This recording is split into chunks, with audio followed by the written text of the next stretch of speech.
Pemirsa, aktris cantik Sandy Aulia kembali menjadi sorotan.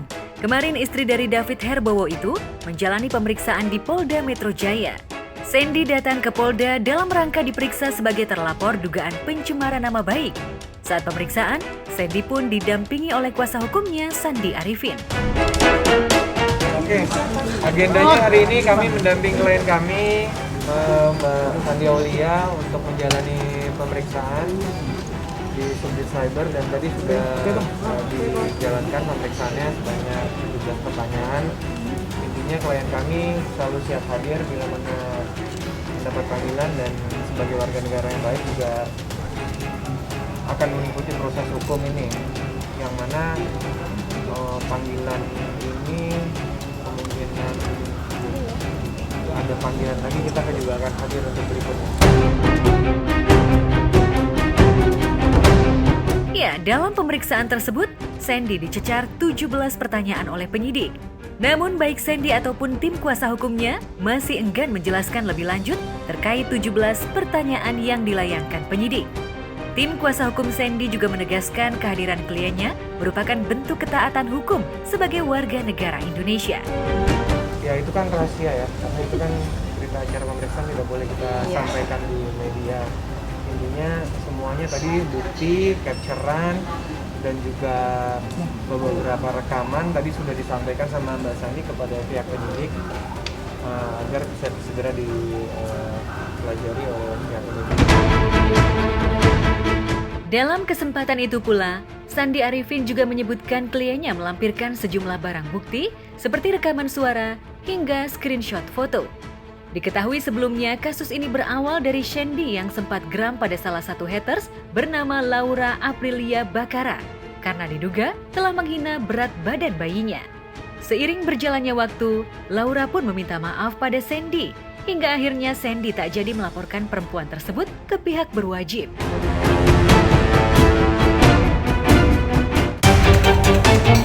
Namun kini serangan berbalik arah. Laura Aprilia kini justru melaporkan Sandy Aulia dan ibunya Elsha Dopong ke Bareskrim Polri pada 27 Agustus 2021 atas kasus dugaan pencemaran nama baik. Pencemaran nama baik. Pencemaran nama baik. Kronologinya kan dari awal saya rasa teman-teman wartawan juga mungkin yang di polisi juga sudah mengetahui ya. Mbak yang udah punya anak, dari awal kan memang ada netizen yang memberikan komentar, dari situ kronologinya. Memberikan komentar terhadap anak saya, dan akhirnya berlanjut sampai hari ini. Iya, itu kan kewenangan penyidik. Seperti saya bilang bahwa klien kami dan kami juga sebagai kuasa hukum, kami akan kooperatif. Kapanpun ada panggilan, insya Allah kita akan selalu hadir.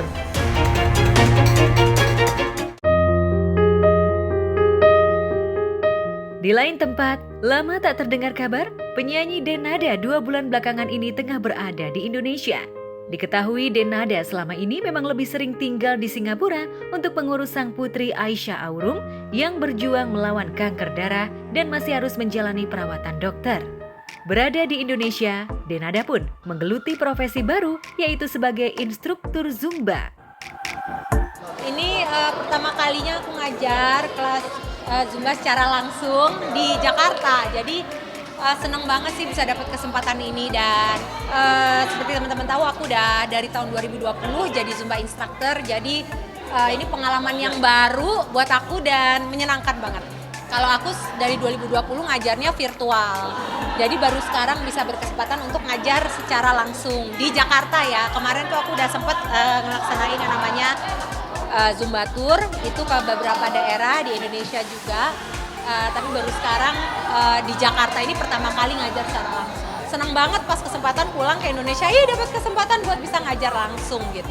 Orang banyak yang bilang, Denada mah gampang kan, udah punya pengalaman di panggung. Beda banget, menjadi ternyata walaupun sama-sama musik, tapi sama-sama ada seni tarinya juga, tapi berada di panggung sebagai seorang instruktur itu punya tanggung jawab yang beda, punya tantangan yang sendiri, dan emang mesti dipelajari semuanya benar dari nol, dan aku ngerasain semua itu. Ya, menjadi instruktur Zumba ternyata sudah Denada lakoni sejak masa pandemi. Denada mengaku dirinya sempat mengalami kesulitan ekonomi lantaran karirnya di dunia entertainment tak berjalan mulus lantaran efek dari masa pandemi. Ada masa pandemi, di saat aku di Singapura itu benar-benar istilahnya nggak ada pekerjaan ya, nggak bisa bekerja. Aku memutuskan untuk mengambil sertifikasi menjadi seorang Zumba instructor. Dan pada waktu itu untungnya udah mulai banyak training yang dilaksanakan secara virtual. Dan ternyata pas pandemi, aku langsung melihat kesempatan itu, aku ambil. Dan akhirnya aku benar-benar ngajar seminggu 2 kali secara virtual, ngajar kelas Zumba untuk anak dan Zumba yang untuk dewasa. Dan itu benar-benar seminggu sekali, udah setahun lebih aku lakukan. Alasannya yang lainnya tentunya karena aku melihat dari sini aku bisa mendapatkan sumber penghasilan tambahan gitu. Walaupun tidak bisa untuk dijadikan sumber buat aku ya, apalagi dengan aku yang pengeluaranku, kehidupan kami yang ada di Singapura segala macam. Tentunya ini bukan sumber penghasilan yang bisa aku pakai buat menutupi semuanya, tapi ini menolongku sekali baik secara mental, yang paling penting mental ya, karena kan tiba-tiba kita ada di satu situasi lockdown di mana semua yang ada di bisnis entertainment tidak bisa bekerja. Bahkan, Denada sempat mengungkap pernah mengalami saldo di rekeningnya hanya tersisa Rp200.000. Benarkah Denada sempat mengalami bangkrut?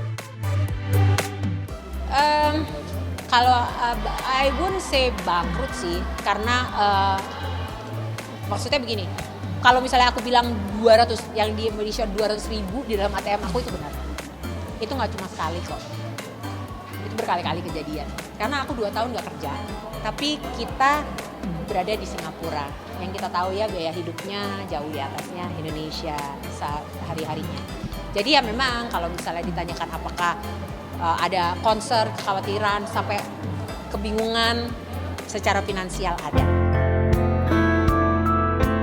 Ya, sebagai single parent, Denada terlihat sebagai sosok ibu yang tangguh. Denada pun harus meninggalkan karirnya di Jakarta dan tinggal di Singapura menemani buah hatinya Aisyah yang menjalankan pengobatan. Tentu dalam kondisi tersebut, Denada mengalami kekhawatiran secara finansial. Alhasil, mantan istri Jerry Aurum tersebut memutuskan untuk menjual beberapa asetnya untuk memenuhi kebutuhan hidup selama di Singapura. Tentunya kalau kita melakukan apa? Melakukan semua yang aku mampu. Menjual properti, menjual mobil, jual semua yang aku bisa aku lakukan. Hampir semua dari kita pun pasti di masa pandemi ini berada di posisi yang mungkin adalah tantangannya, perjuangannya ada gitu. Jadi saking aja kami kebetulan berada di luar negeri, kebetulan aja Aisyah ada perjalanan hidupnya itu memang salah satunya yang kemarin kami harus lalui adalah harus check up, harus ini apa segala macam sehingga ada pengeluarannya gitu. Tapi sebenarnya semua juga pasti mengalami hal yang mirip lah, sama mungkin pasti kesulitan sebagian besar gitu. Ada yang sudah terjual, alhamdulillah, ada yang belum terjual dan masih kami upayakan untuk dijual gitu. Gak mudah ya lagi di masa pandemi, apalagi mungkin sekarang, walaupun sekarang udah bisa dibilang kita udah tidak lagi ada di seperti awal-awal pandemi situasinya, cuma kan orang baru mulai bergerak nih semuanya. Mungkin perekonomian juga baru mau mulai akan membaik. Jadi mungkin orang suka bilang sih, Dena kayaknya lu salah banget deh untuk jual-jual macam-macam di masa pandemi. Tapi kan gak ada pilihannya, satu. Yang kedua, itu juga aku rasa bukan hal yang perlu dibesar-besarin. Semua orang, semua ibu yang ada di posisi aku gak kedip akan melakukan hal yang sama. Semua. Kalau posisinya sama seperti aku nih, mereka pasti akan bikin hal yang sama. Gak kedip, gak nanya 2 kali. Gak ada penyesalan dari aku, malah aku banyak bersyukur karena Tuhan banyak kasih pertolongan sama aku dari segala hal.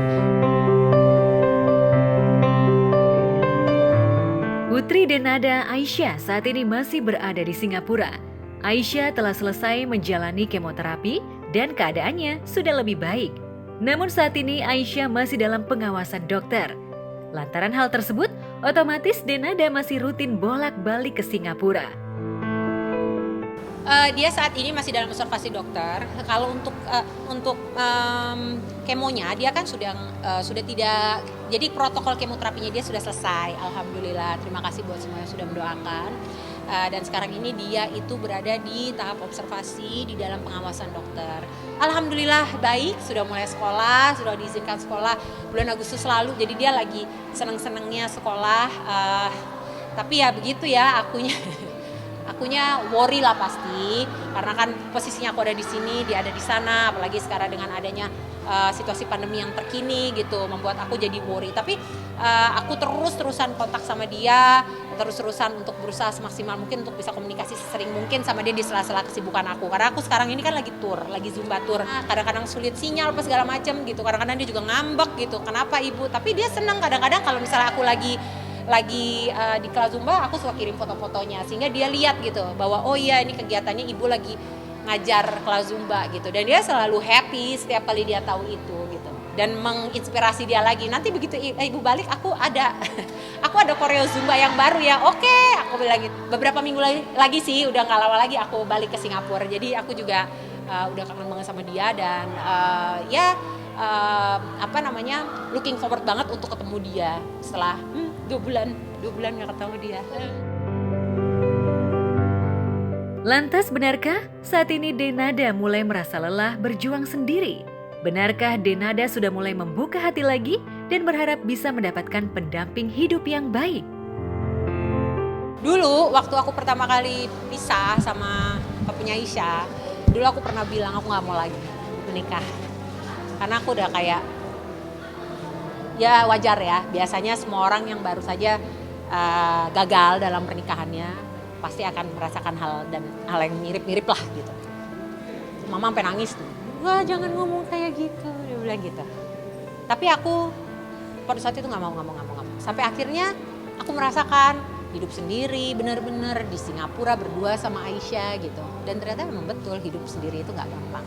Jadi kalau ditanya gimana, mau nikah lagi nggak? Ya aku berdoa semoga Allah akan pertemukan aku dengan jodohku yang sebenarnya, yang akan betul-betulnya jodohku juga. Kemarin papanya Aisyah juga jodohku, cuma jodohnya cuma sampai kemarin aja. Tapi aku mudah-mudahan dipertemukan dengan jodohku yang benar-benar selama-lamanya gitu. Walaupun kalau ditanya sekarang nyari apa enggak, aduh tenaganya nggak ada, fokusnya juga nggak ada. Aku sekarang ini prioritasku adalah Aisyah, pekerjaanku, dan kebetulan pekerjaanku sekarang ini bertambah, profesiku sebagai seorang musisi sekarang bertambah menjadi seorang Zumba instructor, Zumba brand ambassador, di mana aku punya tanggung jawab. Jadi buat aku itu prioritasku dulu. Kalau misalnya Allah mau pertemukan aku dengan jodohnya, kapan aja pasti bisa. Tapi kalau ditanya mau apa enggak, mau. Kalau kriteria sih udah umur segini dengan kondisi aku, mungkin kriterianya cuma satu. Kita kan, aku nih